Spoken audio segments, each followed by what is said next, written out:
Hello everybody and welcome back to RainBro Crafts. My name is Colton and today I will be making for you the namesake soap in our Wildflower collection, and that is our Wildflower Breeze soap. This soap uses a fragrance oil from Bramble Berry of the same name, and the design is inspired by all of those beautiful colors that you see when you are on a hike or walking through a meadow in springtime. So stay tuned and watch us make a soap inspired by wildflowers.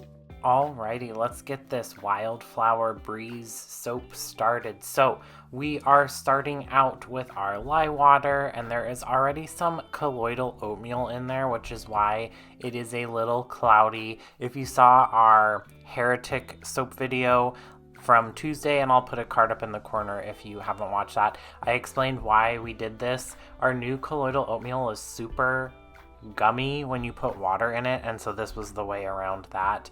To that mixture I added my lye water and sodium lactate, and now I am adding Wildflower Breeze from Bramble Berry. It is a good fresh floral fragrance, but it has some base notes of some musk and a little bit of amber as well as some patchouli to ground it a little bit, so it is not super potpourri-ish. It is a little more modern and fresh, which is what we were going for.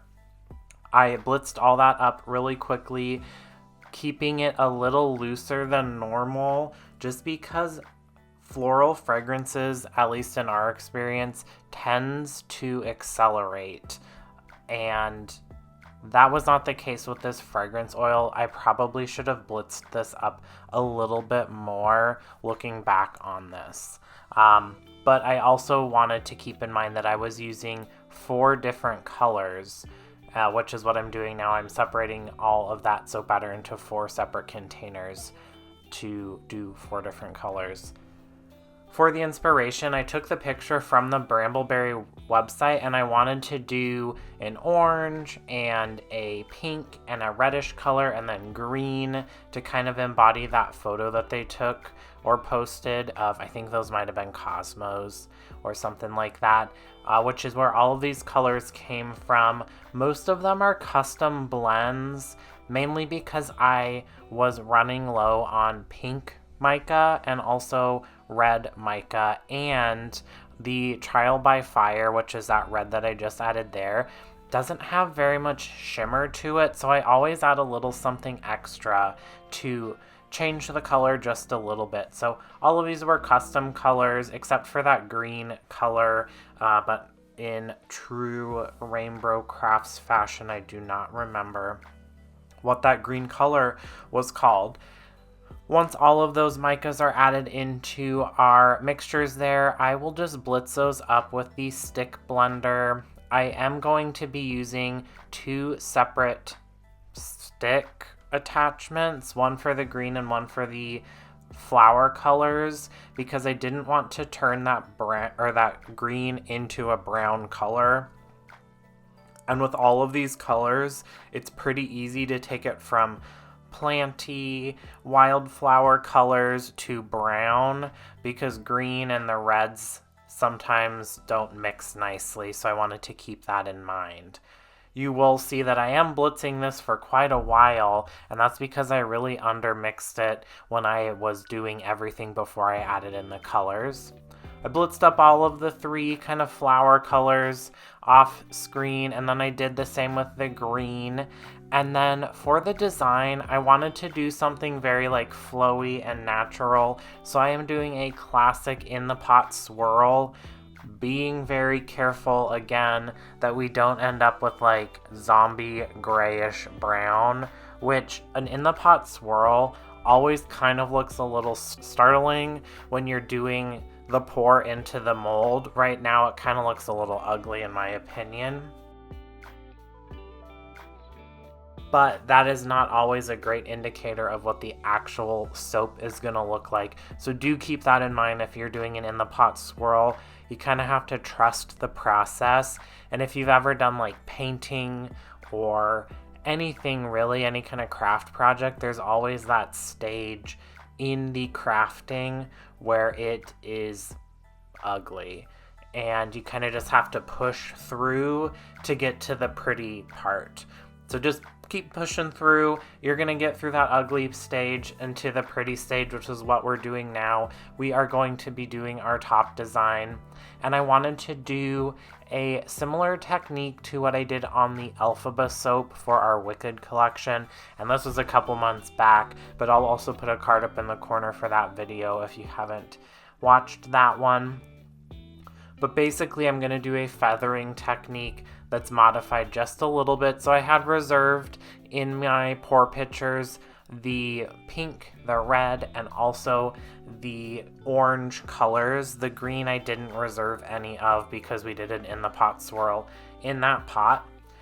And then for that feathering technique, instead of doing kind of just horizontal lines from side to side, I am doing some squiggly lines because I wanted to take inspiration from the Breeze portion of the Wildflower Breeze fragrance oil, and also the soap name that we are naming this soap, which this is a really pretty technique. The one thing I wish I would have done was to reserve a little bit of green, or maybe do like a green mica drizzle to bring that color to the top of the soap as well. But you know, you live and you learn. And then I'll just clean up the edges with my trusty chopstick there, spritz this with some rubbing alcohol, and then we'll tuck it away for 24 hours in a warm spot before it is time to slice up. And you will notice that on the right side of the screen, I already have some soap sliced up, and I had a brain malfunction cutting up the first batch of soap, and I cut it the wrong way, so our bars are shorter. They're still 4 ounces, but they are smaller than the bars that I'm cutting now, so just don't look over to that side. I also am wearing sweatpants, so don't look there either. Just watch the soap cutting. Once I have broken that slab down into loaves, I will break out Dorothy and cut the soap up, and I also decided I didn't want to show the inside of the soap bar, and I don't remember why that was. I probably was a little frazzled from cutting the soap wrong.